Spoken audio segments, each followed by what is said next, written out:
back to IP Farms. Well, it's another beautiful day here. The beginning of one anyway. It's only about 7:15, 7:30. Saturday, May the 13th, I believe it is. Just let the gentleman through the gates to go down and get the last of the hay that we baled yesterday. Hopefully you've all seen that video. Really tickled with it. Everything went well. Had it sold when it hit the ground. He's here this morning. We've got some rain coming in this afternoon, so somebody was looking after me. Everything went well. I'm not sure what'll be on this video.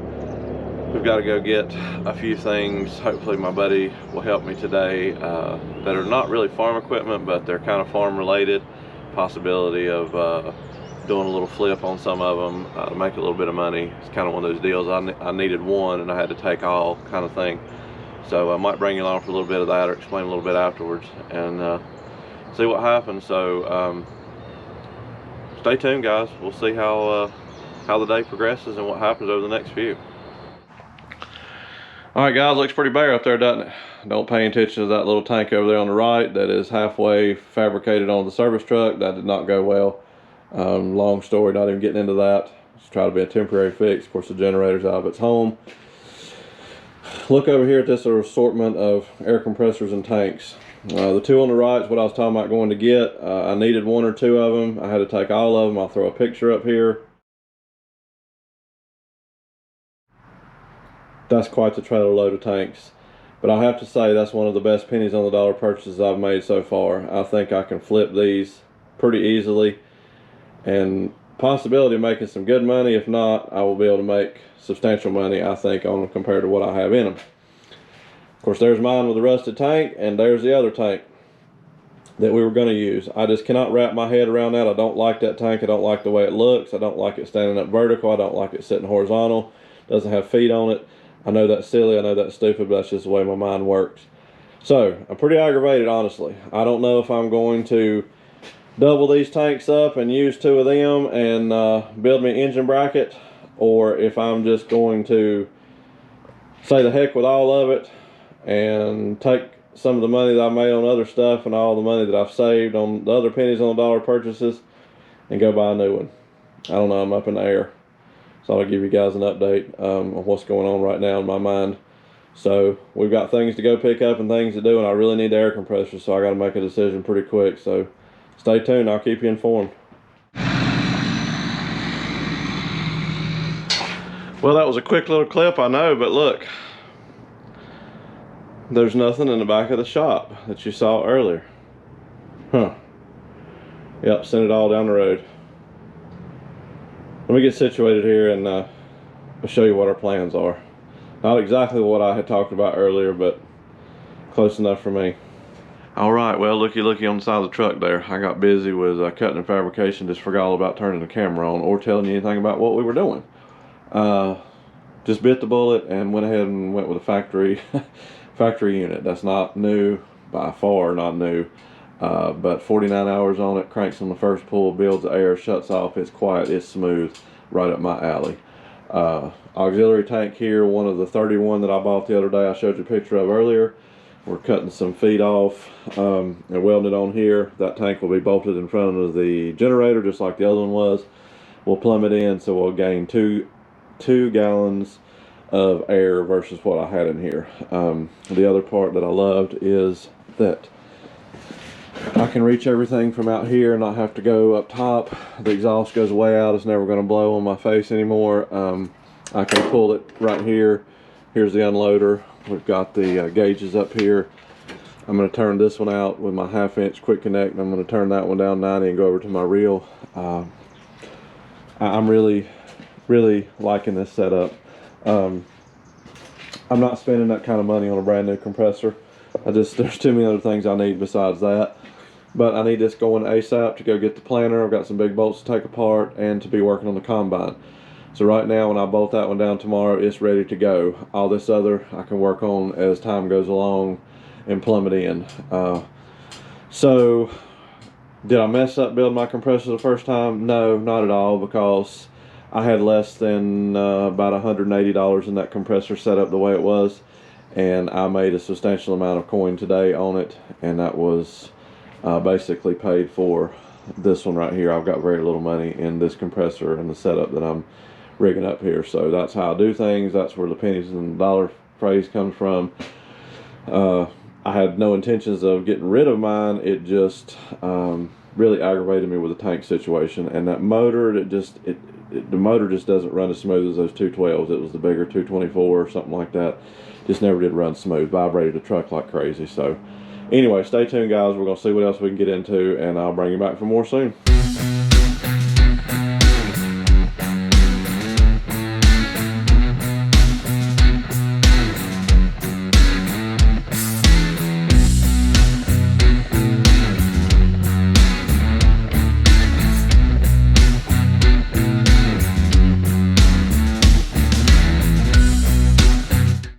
Well, guys, I didn't get much footage of the work that was done. Kind of aggravating, actually.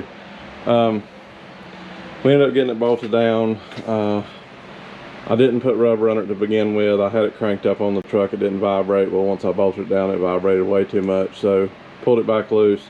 Got a full rubber strip under there. We got our petcocks here raised up off. That was another thing. Had to put washers under it, so it really wasn't setting on this because the petcocks were too low on the bed. I even put 90s in them thinking it would make it shorter. But anyway, up here we've got the, I don't know if you can see it or not, we've got this plumbed into the tank in the bed. I'll show you that in a minute. This one right here, I just hooked up an air hose for right now. Let me get my fittings.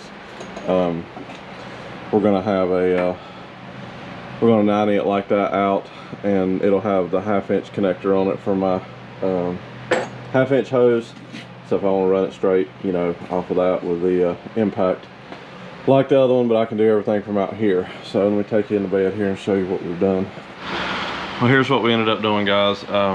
Just plumbed that 20-gallon tank there. Yes, it is Ford blue. That's the only color I had left.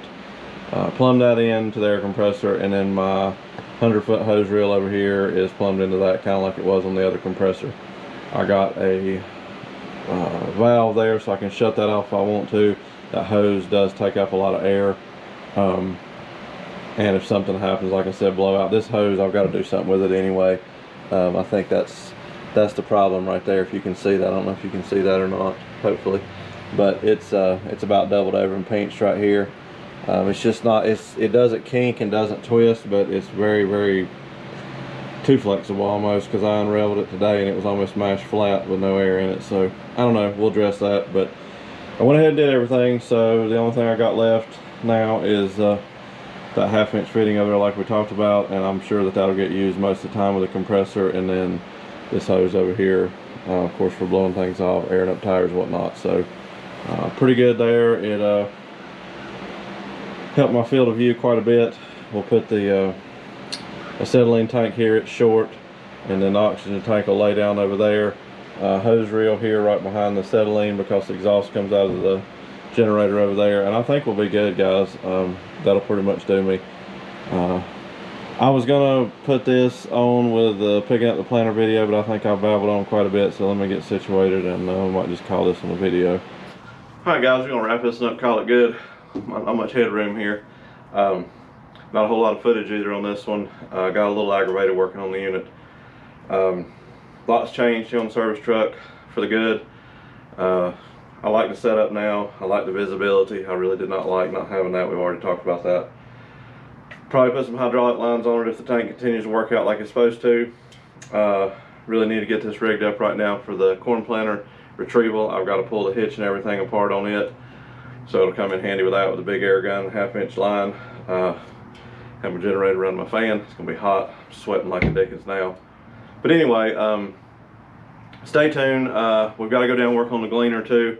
Blow some air filters out, clean carburetor up. It's always good to have air and electricity on the service truck. So I think I'm pretty much situated with this now. That unit runs 10 times better than mine. I can't remember if I mentioned it or not, but I just wasn't happy with that other Predator motor. Ran too high RPMs. I don't know, I just went with a factory unit this time. Don't have much in it after selling my other one like we talked about, so we'll see what happens. Get a new hose on here at some point, but more shop work, guys. Sorry about that.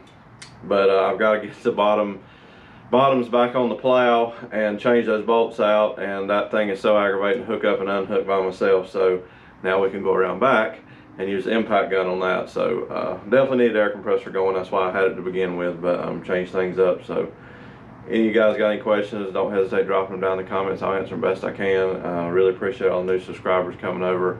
If you're interested in any apparel or merchandise or anything, check in the link. I'll put a link in the description of the video. I'll get it out. That one's for you, Carl. See, I do these intros and outros 5 or 6 different times, but it is what it is, guys. We'll see what happens. Stay tuned for the planner video. Probably be one on its own. I think I babbled too much in this one, so see what happens over the next couple days. Till then, thank you.